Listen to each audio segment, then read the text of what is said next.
የማህፀን ጫፍ ምንለው የታችኛው የማህፀን ፓርት ላይ ያለችው 2 እስከ 3 ሴንቲሜትር ርዝመት ያላት 2.5 ስፋት ያላት የማህፀንና የማህፀን ቱቦ የሚያገናኝ የሴት ልጅ አካል ነው። ዓለም አቀፍ ደረጃ ላይ የማህፀን ካንሰር ከሌሎቹ ካንሰሮች ጋር ሲነጻጸር 4ኛ ደረጃ ላይ ይገኛል። ይሄም ለምሳሌ ከሳምባ ከጡት ካንሰሮች ጋር ሲነጻጸር ካንሰር በማምጣት ሁኔታ 4ኛ ደረጃ ላይ ይገኛል። በሀገራችን ስንመጣ ደግሞ ከጡት ካንሰር ቀጥሎ 2ኛ ደረጃ ላይ የሚገኘው የሰርቫይካል ሲኤ ካንሰር ወይም የማህፀን ጫፍ ካንሰር ነው። ሆኖም ግን በዚህ ምክንያት በሞት ህይወታቸው የሚያልፈው የመጀመሪያውን ድርሻ የሚይዘው የማህፀን ጫፍ ካንሰር ነው። ባለፉት 6 ወራት በሚኒሊክ ስፔሻላይዝድ ኮምፕሬሄንሲቭ ሆስፒታል ባረግነው የቅድመ ካንሰር ምርመራ 173 አርገን ነበረ። ከነዛም 13ቱ ፖዚቲቭ ሆነው አሁን ክትትል ላይ ይገኛሉ።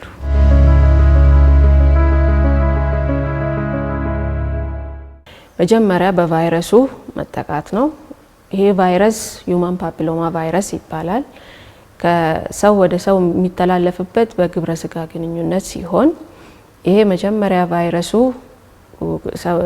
ሰው ካለው ወደ ሌላው በግብረ ስጋ ግንኙነት ሊተላለፍ ይችላል። ሁለተኛ ደግሞ በለጋ ጊዜ ወይም እድሜያቸው ሳይደርስ ግንኙነት ግብረ ስጋ ግንኙነት ከጀመሩ፣ ሌላኛው ደግሞ ከአንድ ወይም ከአንድ በላይ የግብረ ስጋ ግንኙነት አጋር ካላቸው፣ ሌላኛው ደግሞ ምክንያት ይሆናል ተብሎ የሚጠበቀው ሲጋራ ማጨስ፣ ብዙ መውለድ እና የመሳሰሉት እንደ አጋላጭ መንገዶች ተብሎ ወይም ሪስክ ፋክተር ብለን የምንጠራቸው ይሆናል።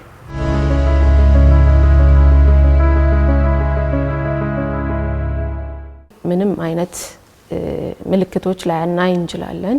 ሆኖም ግን ወደ ካንሰርነት ከተቀየረ በኋላ የምናየው መጀመሪያ ላይ መጥፎ ጠረን ያለው ፈሳሽ ደም የቀላቀለ ሊሆን ይችላል።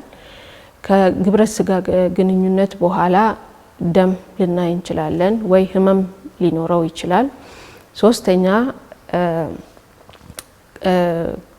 የወር አበባ ከመጣበት በኋላ ከቆመ ደም ካየን፣ አራተኛ ከአራቱ ወይም ሜኖፖዝ ስቴጅ ላይ ከደረሱ በኋላ ወይም የወር አበባ ከቆመ በኋላ ደም ከታየ፣ ይሄ ሁሉ ምልክት የማህፀን ጫፍ ካንሰር ምልክቶች ስለሆኑ አቅራቢያ ባለው የጤና ጣቢያም ሆነ በሆስፒታል ምርመራውን ማድረግ ያስፈልጋል።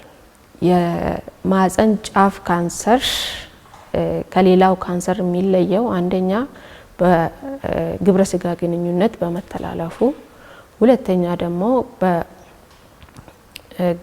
በመከላከል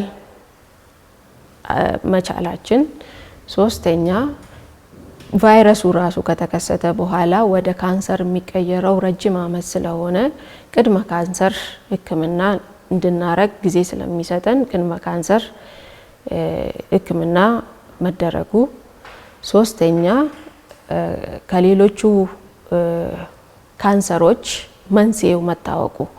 ሌሎች ካንሰሮች ለምሳሌ ሳምባም ቢሆን ሌላ ነገርም ቢሆን ምክንያቱ ይሄ ይሁን ወይስ ያ ይሁን ተብሎ ወይም በጄኔቲክም ወይስ በሌላ ነገርም ሊሆን ይችላል። ግን የሰርቫይካል ካንሰር ወይም የማህፀን ጫፍ ካንሰር የሚመጣው ሁማን ፓፒሎማ ቫይረስ ስለሆነ ምክንያቱም ስለሚታወቅ የማህፀን ጫፍ ካንሰር መዳን ይቻላል። እሱም ቀድሞ ከመጡ ስቴጁ ሳይጨምር ቀድሞ ከመጡ ሕክምናውን ማግኘት ስለሚችሉ መዳን ይቻላል ሙሉ በሙሉ። ሆኖም እድሜያቸው ከ9 እስከ 14 ባሉት ሴት ልጆች በክትባት ይሄ ካንሰር እንዳይፈጠር መከላከል ይቻላል። እድሜያቸው ከ30 እስከ 49 ያሉት ሴቶች ደግሞ በቅድመ ካንሰር ምርመራ በማድረግ ይሄንን ካንሰር መከላከል ይቻላል። ካንሰሩ ራሱ ከተፈጠረ በኋላ ኤርሊ ስቴጅ የምንላቸው ላይ ከመጡ በኦፕራሲዮንም ይሁን በጨረርም መዳን ይቻላል።